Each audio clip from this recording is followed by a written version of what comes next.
네, 이제 보르부드루 부처님 일대기, 그 다음에 비유품 만화라 공주품 계속 하겠습니다. 여섯 번째인데요. 만화라 그 보르부드루 탑이 이제 놓여 있던 곳입니다.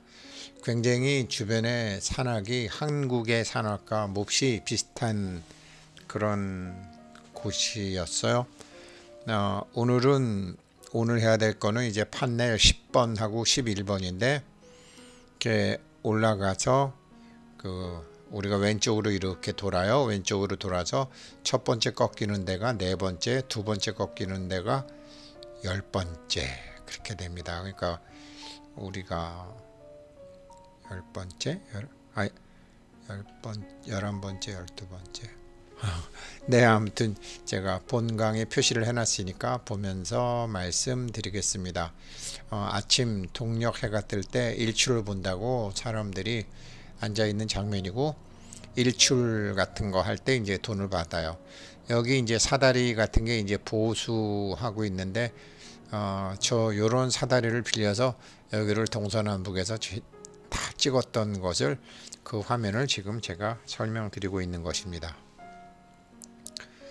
이렇게 한번 보시고 가시면 가면 정말로 팔만대장경 한 권 다 읽고 오시는 거죠. 여기가 이제 그 10번째인데요. 11번째에서 꺾이는군요. 네, 10번째에서 이 장면은 이제 그 방광대 장엄경으로는 승족품 그 천상에서 이제 천인들이 세존이 내려가신다고 그래서 이제 자기네들끼리 그 얘기를 하는 얘기들이 많이 나옵니다. 여기 오른쪽에 이제 네 명의 이제 천녀들이 이제 그 석가세존이 지상에서 잘 하시기를 이게 예배드리고 있는 장면이라고 하고요. 나머지는 이제 천인들끼리 이제 어느 하늘은 이제 어디에 태어난다, 마가다국에 태어나야 된다, 어느 하늘은 이제 교살라 왕에 태어나야 된다, 어느 하늘은 이제 바이샬리 국에 태어나야 된다, 어느 하늘은 프라메타에 태어난다. 아무튼 이렇게 하고 이제 그때 이제 그 남선부주에 훌륭한 하고 명망이 있는 그 성지기가 있는데, 그 사람이 64가지 공덕을 성취했다. 그러니 그 집에 해야 된다. 중간에 잠깐 보면 44번째 공덕으로는 아주 식구들이 많다.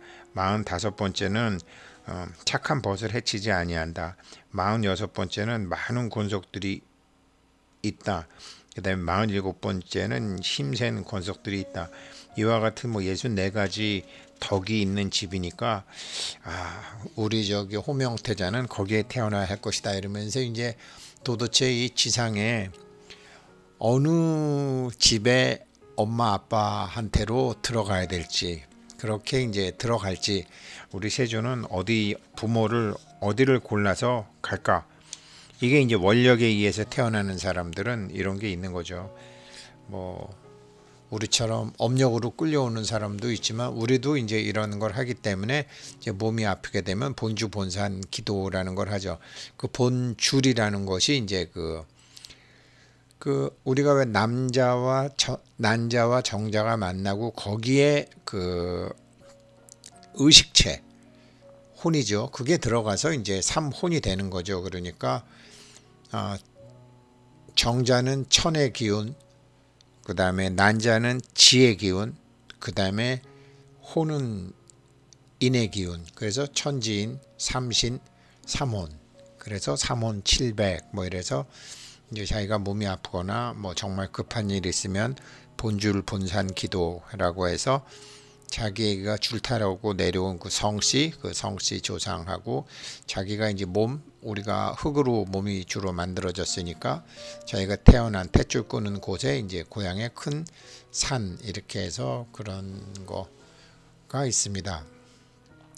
그래서 이제 천상에서는 이런 회의를 이제 천인들이 막 하고 있는데, 반면 그 아래에서는 인간들의 회의죠. 인간들의 회의를 하고 있는데 그 수다나 왕자의 아버지 왕이에요. 북판찰라국의 왕인데 이제 이 간신들이 지금 막 그 다 간신들이에요. 그 영적 지도자 2명 있고 간신들이 있었는데 아버지가 물러나면 이제 아들 때 되니까 이제 태종 이방원과 이제 그 양녕대군 효령대군 사이에서도 그런 일이 있었죠. 그러니까 이제 왕이 물러나고 아들한테 이제 하게 되면 자기네들은 이제 끈 떨어진 표주박처럼 되니까 뒷방 노인이 되니까 이제 계속 이 며느리를 죽이려고 그러는 거죠. 그래서 이제 그 며느리를 죽여야 됩니다. 며느리를 죽여야 됩니다. 이제 그렇게 하는데 아버지 왕이 꿈을 꿔요, 밤에. 근데 그 꿈 해몽을 이제 부탁하는 건데 사실은 아들이 이제 전쟁터에서 큰 승리를 거둔다는 꿈인데 요즘처럼 뭐 핸드폰이나 무선이 발달하지 않았기 때문에 지금 이제 아들이 살아서 돌아오게 되려면 며느리를 죽여야 된다고 이제 꼬시는 간신들이죠. 그런데 그런 꿈을 꿨는데 이 꿈 해몽을 하니까 그게 지금 아들이 전쟁에서 이기려면 저 처녀를 희생의 제물로 바쳐야 된다. 그거 좋은 꿈 아니다. 근데 이제 간신들이 계속 주장하니까 이제 그 충동에 아버지가 넘어가서 동의를 하고 마는 거죠. 이제 그러한 장면입니다. 그리고서 이제 여기서 판넬이 꺾이는 데서는 조금 작은데 바로 이제 여기서 꺾이는 거죠.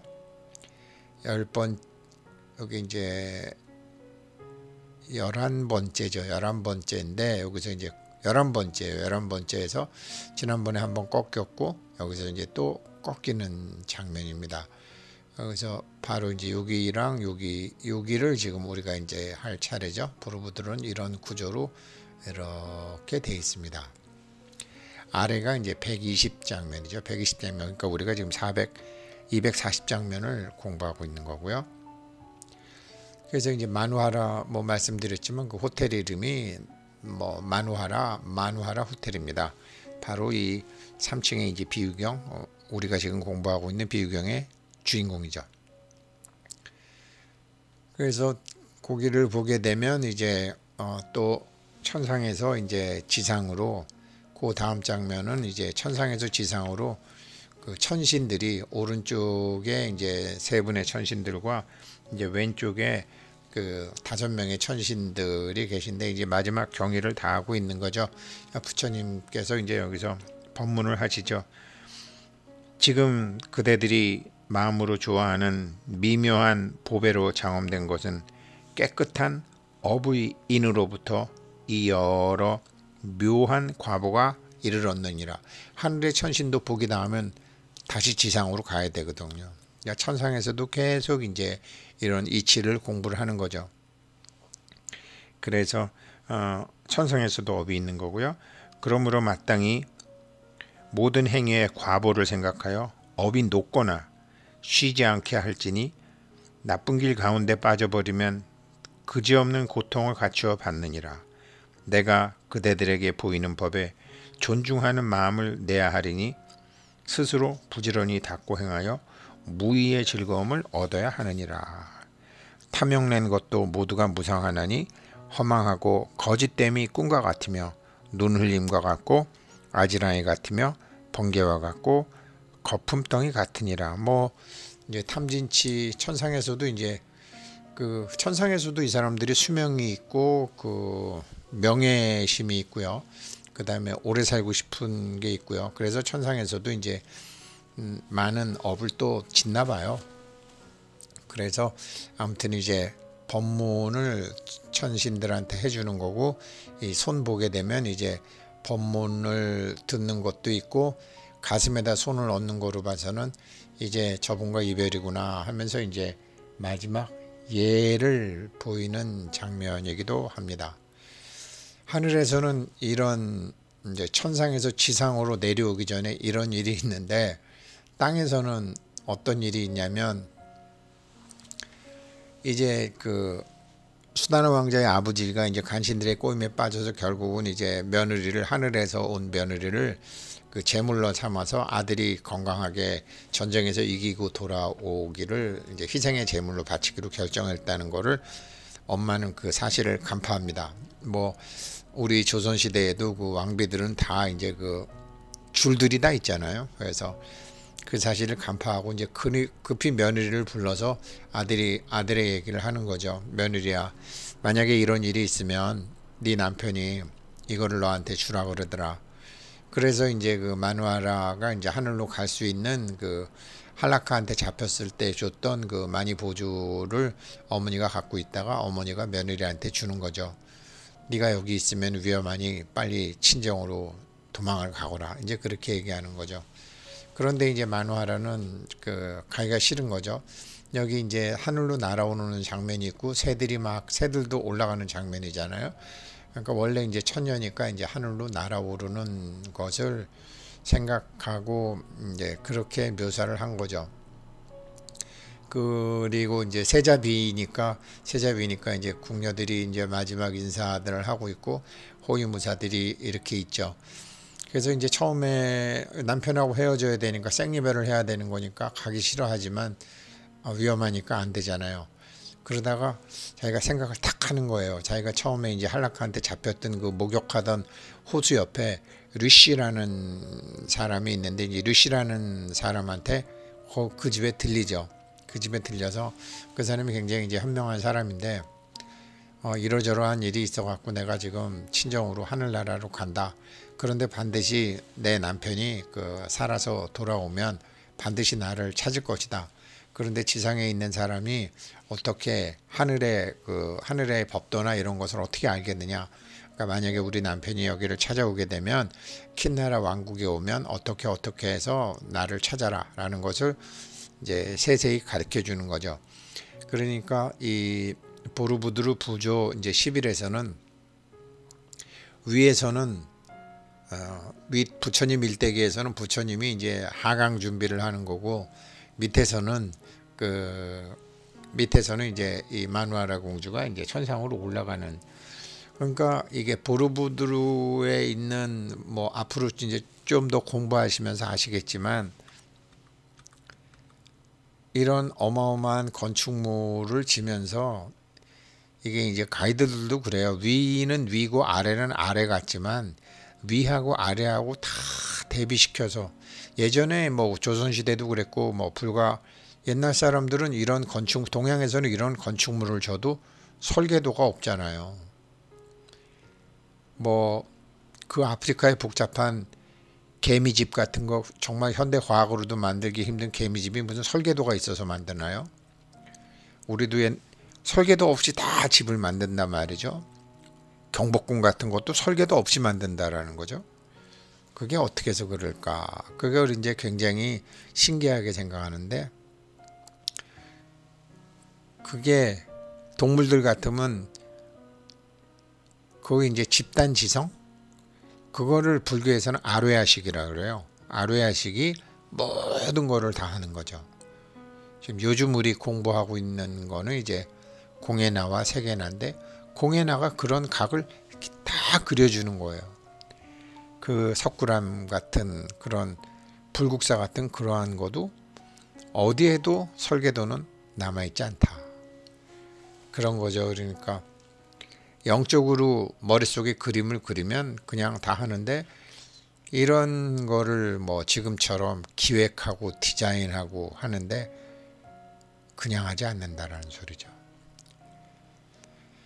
이 어마어마한 세계에서 가장 큰 정말 정체를 알 수 없는 지금 아직까지도 밝혀지지 않은 이런 곳에 코인을 공부하고 주식도 공부하고 돈 공부도 하면서 여기도 한번 정말로 같이 가실 수 있는 분들은 가실 수 있도록 음력 3월이 되기 전에 준비하고 있습니다. 저는 뭐 불교에 대해서 이렇게 생각합니다. 세상에 우리가 사는데 쓸모가 없는 그냥 산중에서 스님들이나 쓰는 불교라면 부처님이 도솔천에서 저렇게 내려오지 않으셨을 거라는 거죠. 부처님 일대기가 120장면으로 돼 있는데 지금 아직 응애하지도 않았어요. 지금 벌써 120장면 중에서 우리가 11번째까지 했는데 아직 응애도 안 했어요. 엄마 아빠 몸에 태에 들어가지도 않았어요. 태에 들어가는 거 조금 있으면 나와요. 이런 걸 보게 되면 보르부르드르 부처님 일대기를 보게 되면 뱃속에서부터 한 살을 먹고 나오자마자 정말 2살이 되는 우리나라의 이 풍습은 전 세계에서 어느 나라도 이렇게 하지 않는데 우리나라만 이렇게 하는 것은 그 이치적으로 맞다. 그 이치적으로 맞다. 주로 서양은 만으로 하는 거죠. 그래서 정말 이런 거 보면 태교라는 것도 굉장히 중요하고요. 뭐 저도 며칠 전에 어머니 돌아가셨지만 또 장소 아닌 장소, 곳 아닌 곳에 계시면서 또 몸을 받을 준비를 하는 거죠. 이제 49제 같은 거 끝나면 뭐 이제 이 지상에서의 그 내신 성적에 따라서 배치가 되겠죠. 뭐 어디로 가다 그러고 이제 거기서 있다가 또 다시 지상으로 가고 이렇게 이제 끊임없이 10,000번 왔다 가고 10,000번 갔다가 10,000번 온다 그래서 만왕만래 용변부동본 10,000번 죽었다가 10,000번 태어나는데 그 이유는 뭐냐? 만왕만래 용변부동본 본심 본태양 악명인중 천지일 일종부종일 태양처럼 모든 존재들에게 빛을 주고 광명을 주고 하는 거. 부처님 일대기도 그렇게 나오지만 그렇게 아시고 계속 공부를 하시도록 하겠습니다. 보르부드르 정말 많은 분들이 가실 수 있도록 준비하겠습니다. 고맙습니다.